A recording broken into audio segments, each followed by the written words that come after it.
What if I told you that one of the boldest, most audacious psychological attacks of the Second World War was carried out by just one plane on a single summer afternoon? An attack designed not to drop bombs, but to deliver a message of pure defiance.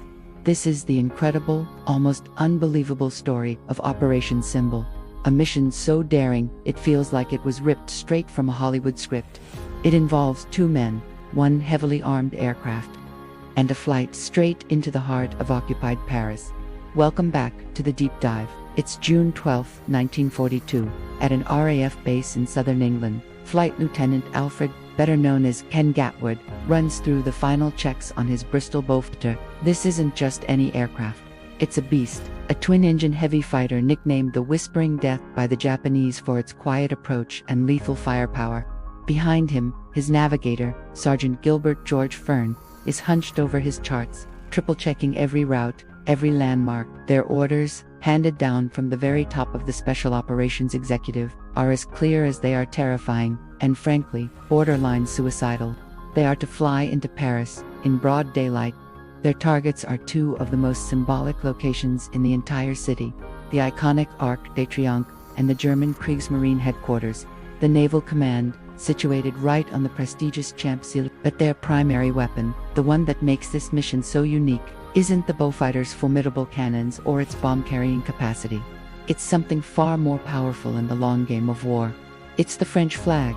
Their mission is a masterstroke of psychological warfare, to shatter the carefully constructed illusion of Nazi invincibility, to publicly humiliate the occupiers, and most importantly, to ignite a fire of hope in the hearts of the French people living under the jackboot. The plan is so incredibly risky that the RAF decides to send only one aircraft, just one. This wasn't a sign of half-heartedness, it was a calculated gamble. A single plane had a better chance of achieving complete surprise, slipping through the cracks of German defenses. Sending a larger force would have been a declaration of a major raid, inviting a massive response and almost certain failure. By sending just Gatward and Fern, they were limiting potential losses while maximizing the psychological impact of a lone, ghostly intruder appearing out of nowhere. As they take off, the weather is already turning against them. Heavy cloud cover and rain squalls buffet the Beaufighter as they streak across the English Channel at nearly 300 miles per hour.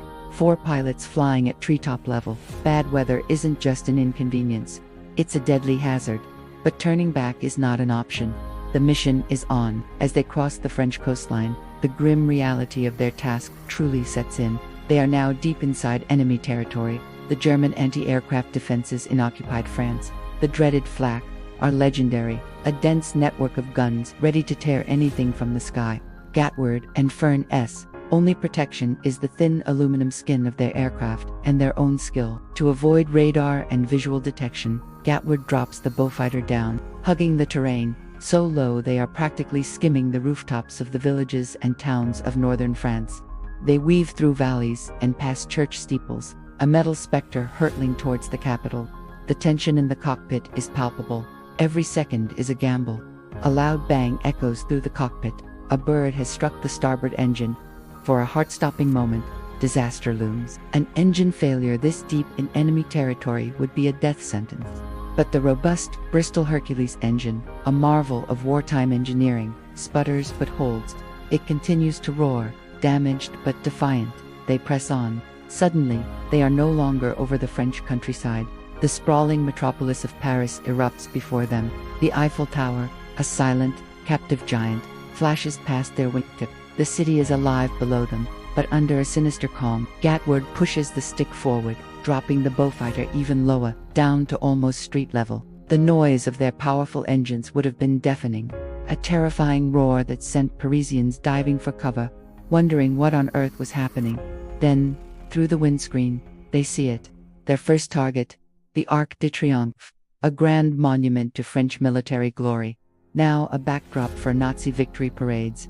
Its arch draped with a giant swastika. This is the moment. Gatward banks the aircraft hard, a difficult maneuver at such low altitude. On his signal, Sergeant Fern releases their special payload. It's not a bomb. It's a large French tricolor, which unfurls and flutters down, draping itself over the monument in a stunning act of symbolic reclamation. For a fleeting moment, the flag of a free France once again hangs in the heart of Paris. But they're not done.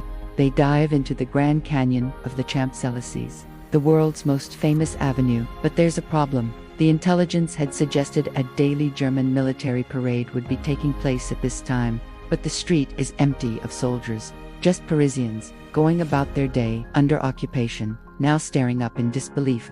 Gatward can't hesitate. Stay on target, he thinks. Their second objective, the Kriegsmarine headquarters, fills their windscreen. This is the nerve center of the German Navy in France. Gatward lines up his 4 powerful 20mm cannons and unleashes a devastating hail of fire. The building's facade shatters, windows explode inwards, and masonry flies. The attack is so sudden, so unexpected, that German personnel are sent scrambling for cover in total chaos. Mission accomplished. Gatward pulls the Beaufighter up, soaring over the rooftops. As they climb, Fern releases a second French flag over the city, another symbol of defiance for all to see. They had done it. They had struck a tangible blow against the occupiers and an immeasurable psychological one for the French people. They had shown Paris and the world that the Reich was not all-powerful. Now came the most dangerous part, the escape. They knew the full fury of the Luftwaffe, and every anti-aircraft gun in the region would be hunting for them. But fortune favors the bold. They retraced their low-level route, and incredibly, landed safely back at their base in England by 2 p.m. Their mission, a complete success. The Beaufighter was unscathed, its crew unharmed, the only recorded casualty of the entire operation, the French crow that had struck their engine. In a moment of classic British dark humor, the ground crew later buried the bird with full, ironic military honors. So why does this seemingly minor raid matter in the grand scheme of World War II? It wasn't strategically decisive. It didn't win a major battle or liberate a single town. But in the shadow war of morale, perception, and propaganda, Operation Symbol was a masterpiece. It proved that the mighty Luftwaffe could uneven protect its own headquarters in the capital of its most prized conquest. It sent a clear, powerful message to the French resistance. You are not alone. We have not forgotten you. And perhaps most importantly, it showed the arrogant occupiers that they were vulnerable, that they could be struck at any time, even while taking an afternoon stroll on the Champs-Élysées. It was a tiny pinprick that drew a gallon of psychological blood. The courage of Ken Gatward and George Fern wasn't just in facing enemy flak. It was in their composure, their precision, and their understanding of the symbolic weight of their unusual cargo. Sometimes, the deepest dives into history reveal that the most important missions weren't measured in territory gained, but in hope delivered. What other incredible lesser-known missions from history should we cover next? Let me know down in the comments below. If you enjoyed this deep dive into one of the most daring stories of the war, make sure you hit that subscribe button and ring the notification bell so you don't miss our next exploration into the hidden corners of history.